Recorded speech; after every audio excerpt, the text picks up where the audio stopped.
Hi, I'm Jo, and I'm a judge in the Eve Pownall section, which is our non-fiction section, along with Lara and Amy. This is A Loo of One's Own, written and illustrated by Eleri Harris. This work recounts the mostly true story of the first two women elected to Australia's federal parliament in 1943 and their shared discovery that Parliament House lacked a women's toilet. What could potentially be a niche historical anecdote is transformed here into a really engaging and accessible exploration of gender equity, accessibility, and civic participation. It's witty, irreverent storytelling that blends surprising facts and humour to draw readers into a serious historical moment without diminishing its significance. The comic-style format extends meaning beyond the written text through expressive, cartoon-like illustrations, really dynamic framing, and great use of dialogue. The visual humour and carefully placed Easter eggs invite discussion around Australian civics and repeated reads to look at technology, feminism, and social change. There's extensive end matter, including maps, biographies, timelines, and contextual material, which supports the accuracy and will also be great for conversation use in classrooms, probably from upper primary into early secondary. This book was shortlisted for its inventive approach to historical storytelling, which stimulates visual literacy and critical thinking as part of an amusing reading experience. Celebrating democracy, feminism, political cartooning, and toilet humour, this title is thought-provoking and entertaining for a range of reading ages. This is Caution! This book contains Deadly Reptiles by author Corey Tutt and illustrator Ben Williams. This book expertly blends the conventions you might expect from a reptile fact book with deep teachings for younger readers about First Nations countries and languages. Some of these reptiles are deadly, but all of them are deadly, which is a play on words that guides the reader through explorations of geography, conservation, and danger levels via maps, fun facts, and exquisite illustrations. In addition to the curious creatures, language is a central theme of this text, embedded in the layout choices and presented as a rich subject for further exploration, reinforcing its significance in cultural understanding. Information throughout the book is supported by a comprehensive glossary and pronunciation guide. The reptiles' names, for example, are provided in language first, then via their English names, centering the First Nations perspective. Repetition of language names throughout the fact files will ensure readers remember lots more than the deadly data by the end of this book.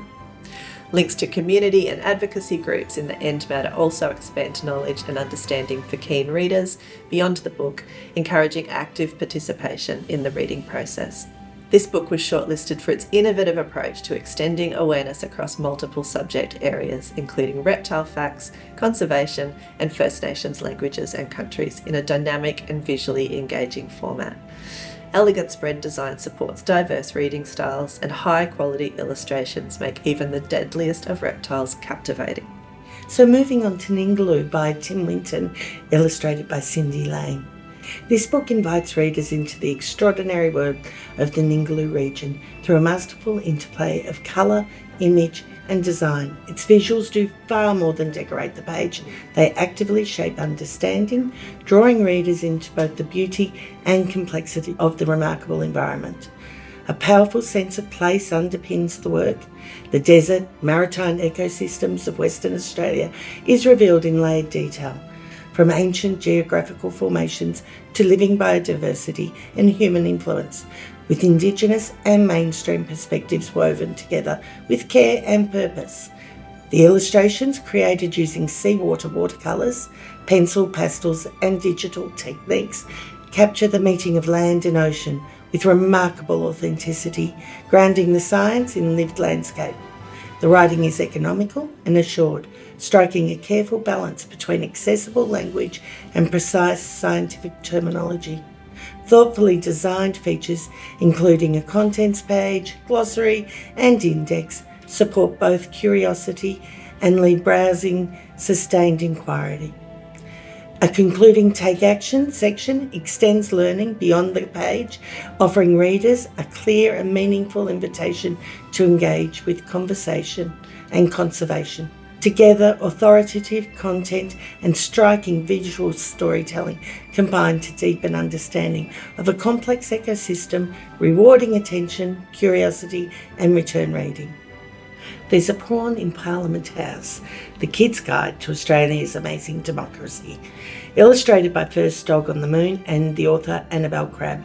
This book brings Australian democracy to young readers with energy, intelligence and a clear respect for its audience. It combines factual rigour with imaginative storytelling to open up complex civic systems in ways that are both accessible and enjoyable and engaging. It is at its very centre a wonderfully unexpected narrative device, a fossil prawn, embedded on the floor of Parliament House.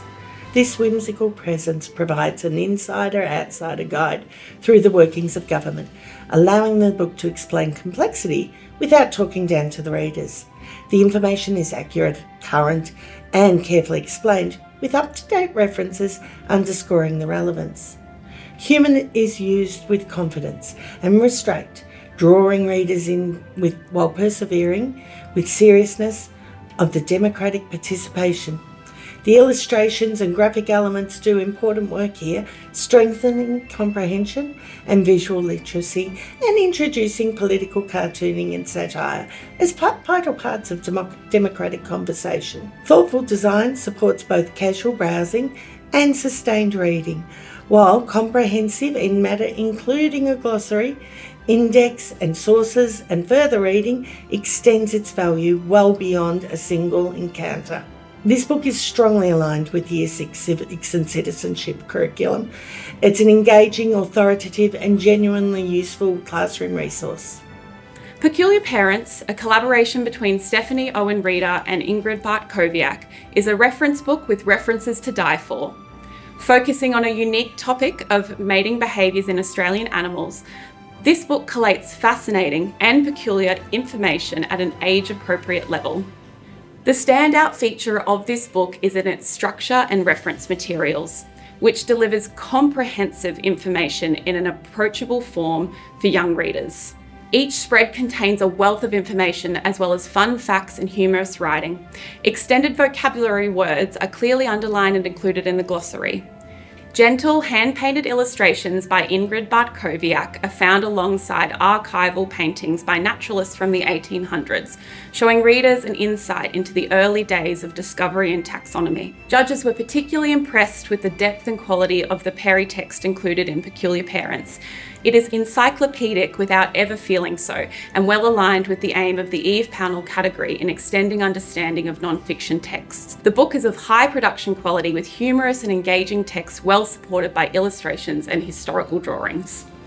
The Thylacine and the Time Machine, written and illustrated by Renée Treml, is a contemporary graphic novel exploration of the past and possible future of the Tasmanian tiger. In the vein of Back to the Future, readers are taken on a journey where they learn a wealth of information about thylacines, ecology, history, and the ethics of de-extinction.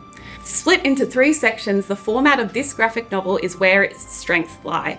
The restrained colour palette is visually appealing, clear and cohesive, so Treml's narrative and communication of scientific concepts are able to shine.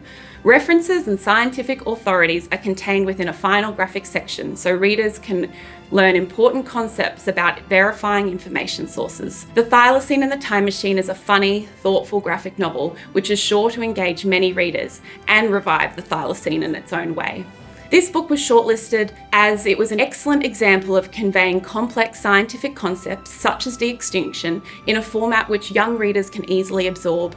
The cohesiveness of the illustration, strong characterisation, accessible format and clever use of typeface ensured Treml's graphic novel made for a highly enjoyable and informative text.